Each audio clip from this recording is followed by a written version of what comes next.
All right, Kevin, back with you for another episode of the $1 Million Relationships Podcast. And today I am here with Bryan Trilli. Bryan, welcome, man. So awesome to have you. Thank you very much. I'm excited to be here.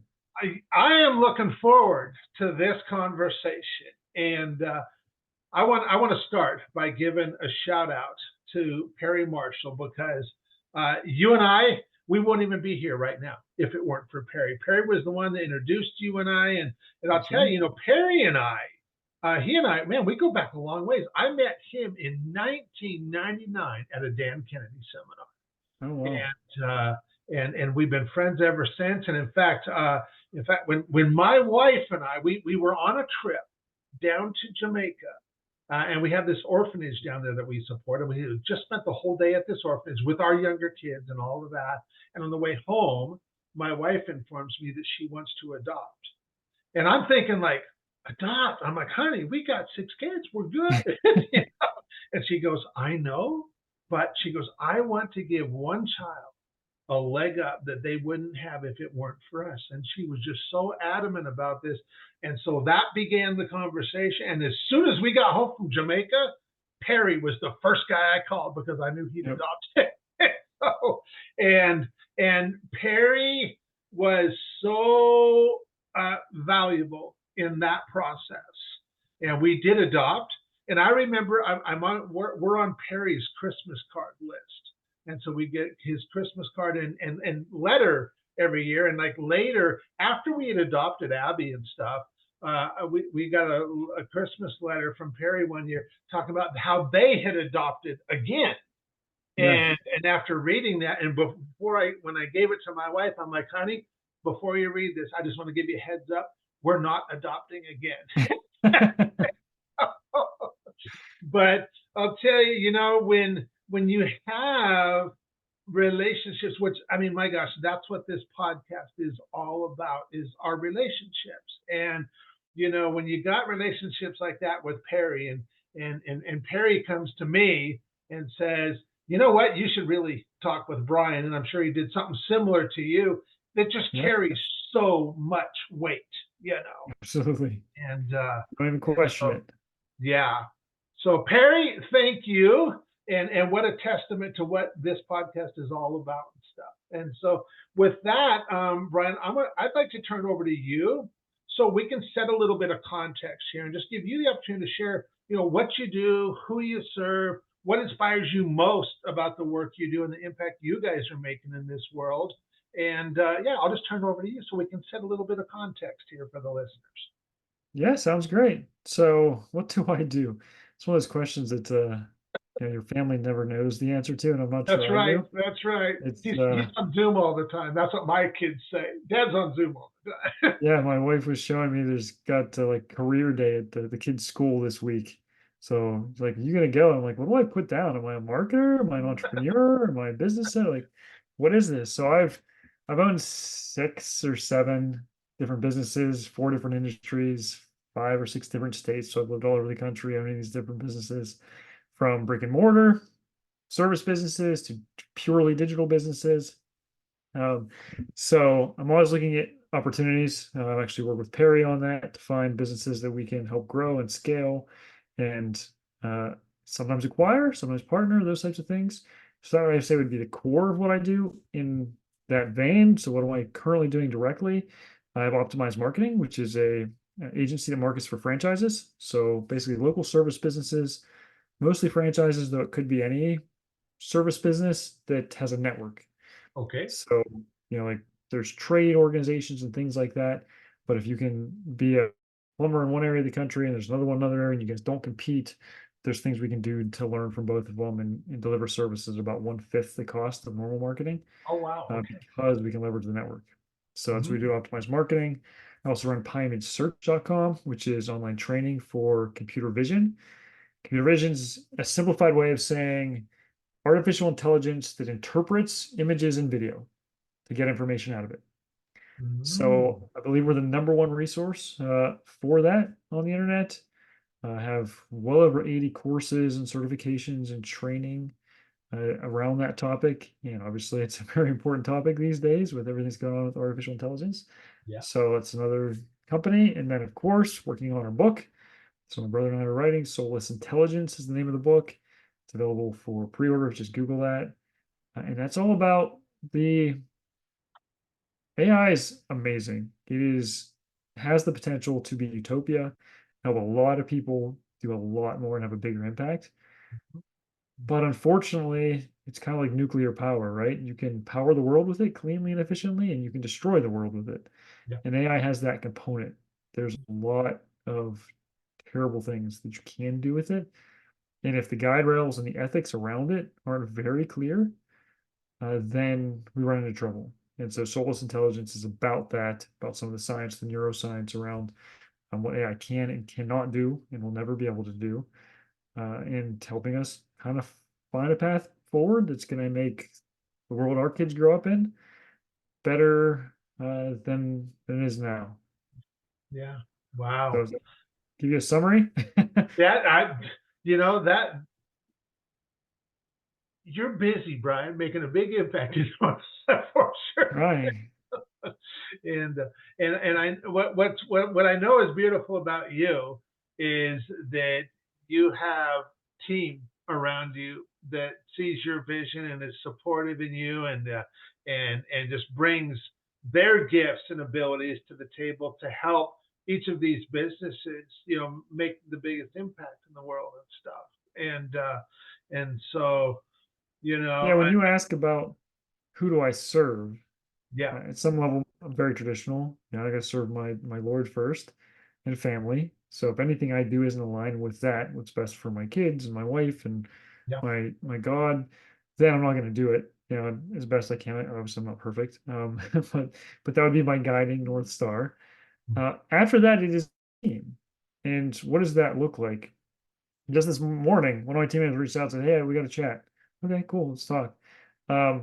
Thinking I need help, like an assistant to help me do things that are, taking up time that aren't the highest value because we're working on this book and all these other things. And I was like, yeah, absolutely, but why are we doing that just for you? Like, if there's an opportunity here, like let's hire them on, and get them part of the team, staff. Other team members can work with them and use them, and like let's totally get you from where you are now to doing more and more high value work. That'd be awesome.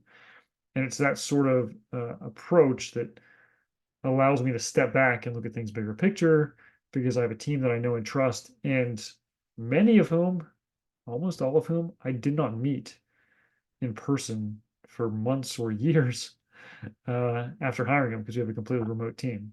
yeah, And so there's a lot of research on what does it take to build a remote team and how to build those relationships so you can trust people. And man, that's a fascinating topic. I love talking about as well. But when you do that properly, man, if I serve them well, they serve me well and take care of our customers, and yeah, everybody wins. yeah. So, what inspires you most about the work that you guys are doing, Bryan? What inspires me most? Man, I feel like there's a lot of things that inspire me. It's hard to nail it down to one. I love to see my team members do things better than I can. Okay, okay, Like that is one of the most exciting things for me as an entrepreneur. I know you get different mindsets here, right? Like there's the whole, hey, I built $1 million business with no employees, right? And people are very proud of that. And I'm like the opposite. I'm like, I started a business and it's growing and growing and growing with team members that run it, and I don't have to be involved in every detail.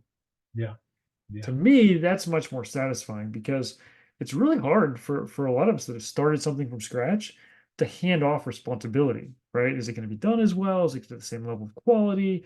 All of these things. And the reality is, if you provide the environment for them to excel and you find the right people with the right values alignment, they will do better. yeah, You yeah, can. I mean, yeah. for no other reason than if you have a team of 10, they can just get more done than you can. But Hmm. if you go from yourself to doing everything to 10 or 15 or 20 people, they can now get more specialized. So they can get deeper in any given topic and area. And as they get deeper, they're going to get better. And so inevitably, whatever your, small business is, one, two, three, and people, if you're providing the right environment to excel, the bigger it gets, the better it should get. And I've been told before that maybe it's counterintuitive that as your business grows as the founder and leader, you should be working less. If it's growing and you're working more, there's a problem. Yeah. Does that make sense? Yeah. Totally. Totally. And we were on a group call last week, and one of the gentlemen that was on that call with us was, he's grown a business just like you're talking about. And he was talking about, and he is working far less now than he used to. And he also commented that he's like, and I'm my personal net, my personal take home income is less now than what it used to be when I didn't have all the team. And then you pointed out, yeah, but now you also have an asset too. Right. Your net worth And is higher. yeah, yeah, and he was talking about he is getting ready to sell that company, and Because he knows an if asset. he was doing that all on his own, it would be way harder to sell that company if it was even possible and stuff, because Absolutely.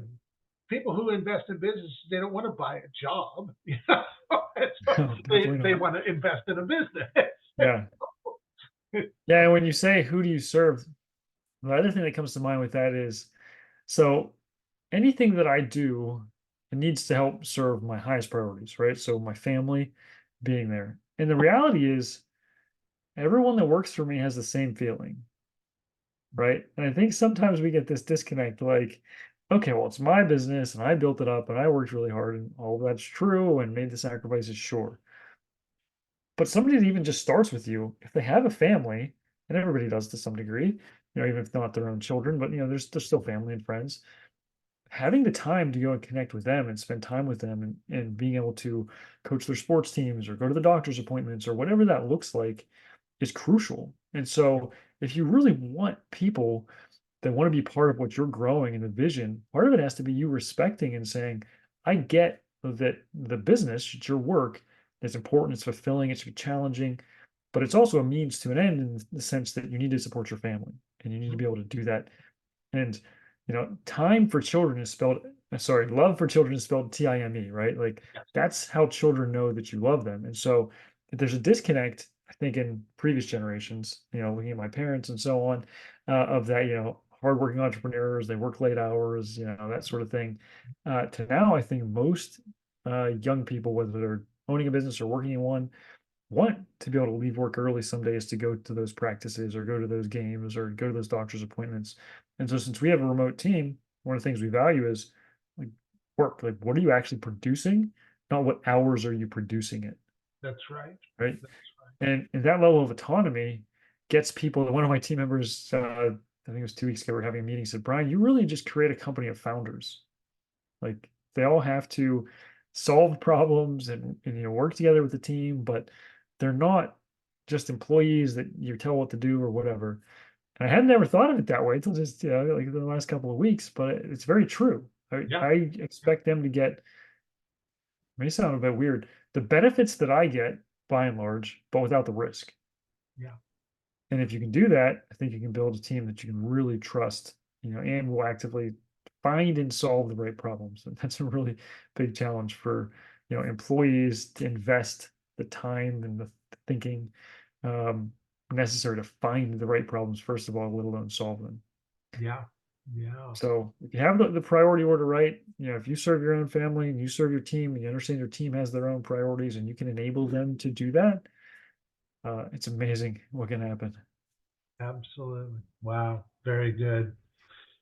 Okay.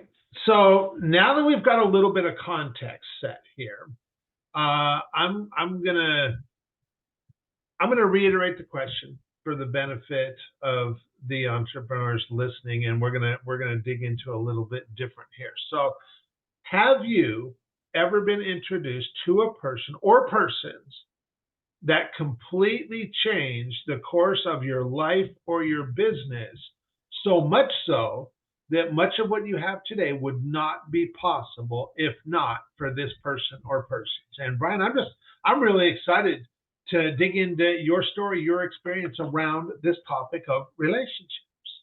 Well, a year from now, I'm hoping the answer is going to be Kevin Thompson. So I would love that as much as you would, man. That's the goal. Perry Marshall's an interesting one that you mentioned because I had owned a business. So actually, I owned several businesses in the water treatment industry, sold those, and had nothing to do. Went on this big epic motorcycle trip out west, which was all 10 Western states, was camping and all this stuff. It was my late 20s. So I did it myself because I didn't have any friends that could just take off and do that. And I'd read Perry's book, his AdWords book. Okay. And so I'd started at my businesses before I sold them doing my own marketing because I found that I knew more than any of the agencies and so on that I'd encountered. So I'm like, okay, I'll just do my own marketing. Well, word got around within that network that, okay, I knew how to do marketing at a different level, digital online, than what they could get elsewhere. And so that started my agency. So in a very Okay. real sense, I hadn't met Perry at that point. I've been in many times since. His book enabled me to start my company that has supported me and my family for the last more than a decade. Yeah, And that's an interesting connection that a book alone can do that. But totally. I would say there's been several life-changing books in what his empowered me to do. Somewhat in the practical aspect, sometimes in just confidence, right? That okay, you can figure this out, right? Hmm. Um, Certainly there isn't, I would say, one individual person. There's so many people that are influential in my life. I find it hard to believe that anyone can answer that question with just one name. Uh, the most impactful person I would say I was ever introduced. I was 19 years old. I was home from college and I had a lump on my neck and come to find out that it was Hodgkin's lymphoma. And so I was like on top of the world at that point. I loved life. I was, at a school that I enjoyed being at, and then to find out you have cancer was certainly quite the change. But I don't even remember being that worried or scared about it. And so within a few weeks of finding that out, I was introduced to a friend of a friend. Her name is Lindsay Papelis, and got to meet her and hang out with her and spend time with her. She was 2 years younger than me, so she was 17 and was diagnosed at the same time as me, like within a few weeks. Same diagnosis, stage 2 Hodgkin's lymphoma. And we became good friends. And so we hung out and, I went through my treatments and went back to school, after about, let me think, so it would have been about 6 months that I was out of school. Then I did my radiation back up in Michigan. So I grew up in Pennsylvania while I was in school. So that was a fun semester. Um, but the hardest day of my life was when I had to go to Lindsay's funeral. She didn't make it to 23. Wow. And so that was a really hard thing because for a while, when you look at, man, I'm 19, why did I get cancer? Like, why is this affecting me? But after that, it was a very, very different question. The question became, why am I still here? Like, I don't deserve to be here um, any more than she deserved not to be here. Heck, there's probably a lot of reasons why she deserved to be here more than me.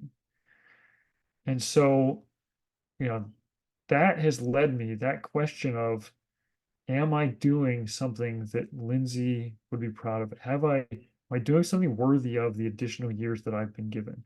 Not that Wow. I've earned, but that I've been given. It's totally a gift Mhm. since then, now moving almost 20 years on. And I think of that all the time. I don't know that a day or a week goes by that doesn't cross my mind in some Wow. capacity. So that's not a business per se relationship, but the things that I've done, moving across the country to buy businesses and industries I don't know anything about, and these types of things, I don't think I would have ever done most of those. Had the confidence to do most of those. Had the gumption or even the incentive to say, you know what, you got to take a risk. Like you have to live a life to make an impact that's worthy of what you've been given. Yeah. So, Lindsay's the most influential person in my life. What a powerful perspective. Because I, you sharing that really, man, that hits home with me personally.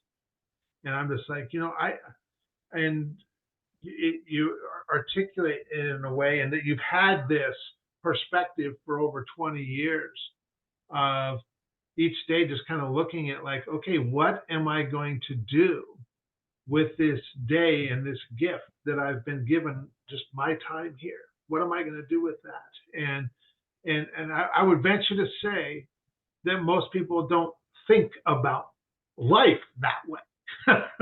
As for one, that it's a gift that we're just here, you know, Mhm. and that like, okay, what am I going to do with this gift that I've been given and stuff? And they, you know, I can imagine that, you know, the reason you have had the success that you've had, the reason you have had the impact that you've made, the reason you have had the relationships that you've had is because of your outlook on life, that like every day is a gift and that I'm just honored to be here and stuff, you know. And I know we were talking before uh we hit the record button, and I know, you know, that I Bryan, it's just, without sounding arrogant or anything, but it is pretty awesome being us. And I am incredibly grateful every day for the conversations that I get to have, for the people that I get to interact with. That, you know, and I was sharing with you how I'm kind of like this overly optimistic guy, and I've kind of even designed my life to be able to have conversations with the right people to just keep supporting that, you know. And you're right too, that there are very real problems going on in our world, but it's entrepreneurs like you doing what you guys do, that's how these problems get solved. That's how solutions are found. That's how teams are brought together for a common vision of like, we can do this. And when we bring our collective efforts together, we can do far more together than any of us can possibly do on our own. Yeah, in that vein, I'll tell you another story that was very influential to me. So I was in college, right around the same time. I think this was after for my treatments, if I remember the timing. And a gentleman came to our school. He was an alumni to talk. His name was Steve Dickerson.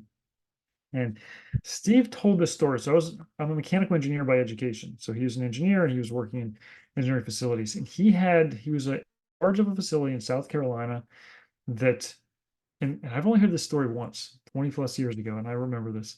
And he was telling us that they knew 2 years ahead of time that the plant would get shut down. Everyone was going to lose their jobs. Um, and they then had the option to do whatever they wanted with that information, right? And there was nothing they could do. They couldn't get more efficient. They couldn't cut back. It was done deal. You're done in 2 years. And so he got together with his leadership team and said, okay, this is the situation. 2 years from now, you know, we're done. Now what? And so they got together and said, we're going to tell everybody now. Now, keep in mind, they have a business to run for 2 years. So if everybody quit and left, they're in big trouble. You bet. You bet. So that's a big risk on their part as the leaders, right? To say, okay, we're going to let everybody know. And so they did, and they said, we're going to work hard to get everybody a job or prepare you for retirement. You have 2 years to do that if that's what you want before then. Nobody quit. And 2 years later, every single person had another job lined up when they closed or went to retirement with a plan that they had in place. And I heard Wow. this story from Mr. Dickerson. Never met the guy. I've met him a few times since then. Just somebody coming and giving a talk. And I was in engineering school and I said, I need to be a leader. You know, run a business, lead a business. That's the way I'm going to have the most impact on the most lives. There are certain things I can do in engineering and designing things that certainly can be beneficial, but nope, this is where I need to be. And so, you know, that was another thing that really helped solidify and clarify for me where I needed to be. And I think that's really informed the things we were talking about earlier. Like as a leader, I see that as serving, right? My priority is taking care of my team. It's not making them cogs on a machine or, you know, making sure that they're instantly replaceable or anything like that. Not that we don't have systems and processes, but if you want them to care about your business, they have to know you care about them. And Yeah. that can't be faked. Yeah. Yeah. Right? Right. Like That's right. people will see through that. If not the first day or first week, they eventually will. Yeah. Yeah. Um, and to some degree, you have to be vulnerable, and some people will take advantage of that. Totally. You know, Totally. Yeah. heck, Yeah. my own kids take advantage of that, right? Like, yeah, as they're learning, everybody's does. Like that's part of relationships that That's right. um, that vulnerability. So that was another story that I think was really impactful for me. Again, didn't introduce me to any million-dollar relationships, but it set me with a level of clarity that allowed me to focus on things that I knew would have the biggest impact and help the most lives. Yeah, Does that make sense? totally. And you know, you're so right about this thing of being vulnerable. And you know, if we were to put it out there, and we're gonna have a big huge get together, and we're gonna invite some entrepreneurs, we're gonna invite, I don't know, whatever, 10, 15 entrepreneurs, and we're just gonna come and we're gonna share our most intimate personal challenges and problems, and we're just gonna be vulnerable, and like we probably wouldn't get anybody showing up No. because that messaging would not resonate. But yet, that is what people want. That is total. In fact, I can tell you from personal experience, I get to hang around with some pretty amazing entrepreneurs doing amazing things, making a huge impact in this. And yet, the reason that they do come under my umbrella is because I've got one guy that, he shared with me at the beginning of last year. He's like, Kevin, he's like, the one thing I get from you that I cannot get anywhere else in the groups. He's like, because you know me, I've been in tons of groups and attended entrepreneur stuff, but he's like that every single time I'm with you, we just have deep, meaningful conversations.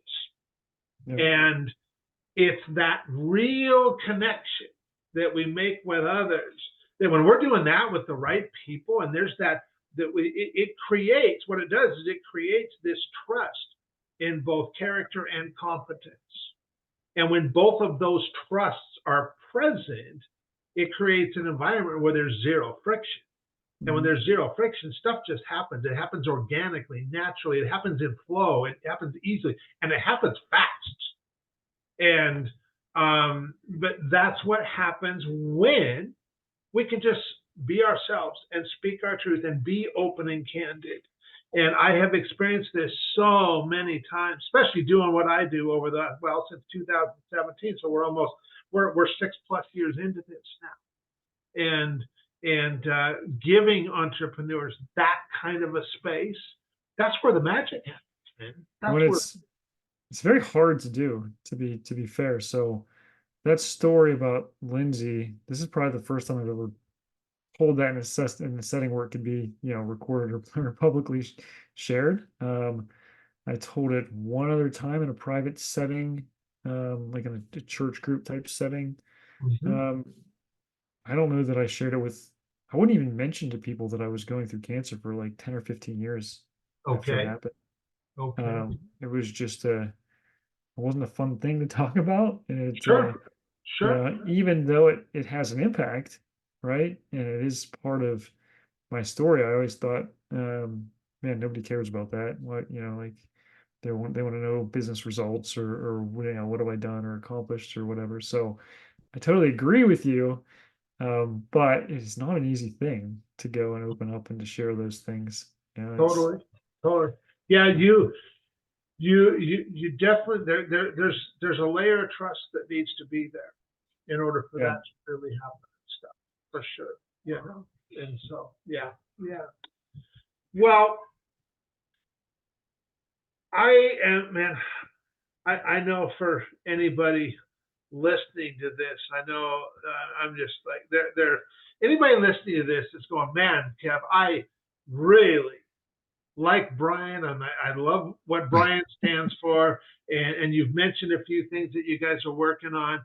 Uh, what are any resources, any tools that you want to share for anybody that would like to just follow up and learn more about you and what you guys are doing, Bryan? Sure. Let me tie some of that stuff together real quickly. Okay, all right. Um, so having these guiding principles of trying to reach the most people, like I learned from Stephen Dickerson, and being worthy of, the gift that I've been given, the now 20 years on past what Lindsay was. And this year, I coached, let me see, in 2023, 6 or 7 sports teams for my kids and did other things. Beyond that, I read 47 books, I run multiple businesses. The last thing I had time for was to write a book. But my guiding principles say, well, wait a sec, there's something going on here with artificial intelligence. It's going to be amazing, but it's also has a lot of negative potential ramifications if we Yeah. don't do it right. I was mentioning to you before we got on the recording a couple of things. One, a gentleman in Belgium killed himself, father of two, because AI encouraged him to do so to help protect the climate. And that can be leveraged on a mass scale. I have a daughter and three sons. I have no doubt that in their lifetime, an AI bot will try and recruit them into things like sex trafficking. Uh, why? Because it already happens on a one-to-one basis. It's just now AI can be used to do it at scale. Instead of one guy talking to one girl or whatever, now you can have it talking to a million people and have the empathy. I mean, the research has already shown the AI bots that are used for medical stuff right now have more empathy than the doctors when evaluated and they don't know if it's a human or not. So, um, I'm a huge believer in it. I think the potential there is phenomenal, but it's also got to be done properly. And there isn't a strong enough discussion around what are the ethics that need to occur for protecting and valuing human life at all levels. And AIs that violate that should be illegal and shouldn't be allowed. And so that's part of the book is understanding that. Again, it's not something I had time for, but when you have guiding principles and you understand what those are, you can recognize that okay, these things you got to jump onto and support and try and be a leader on because, well, frankly, somebody has to do it. And so that book is called Soulless Intelligence. If you Google that, you'll find it's on pre-order in Amazon and Barnes and Noble and so on. Or you can Google my name, or website will come up for the multiple businesses or LinkedIn. That's pretty much the only social media I'm on, so you can connect with me on there. Okay. And then certainly if you have feedback and questions on the book, we are really trying to have a conversation around what we can do better for artificial intelligence. Very good. Okay. Okay. So I thank you so much for taking the time to have this conversation today. And the launching this podcast. I mean, when Brad Costanzo and I had that initial conversation 2.5 years ago, and he's like, "Man, Kev, for a guy like you who values relationships so much, you should really consider hosting a podcast. Here's why."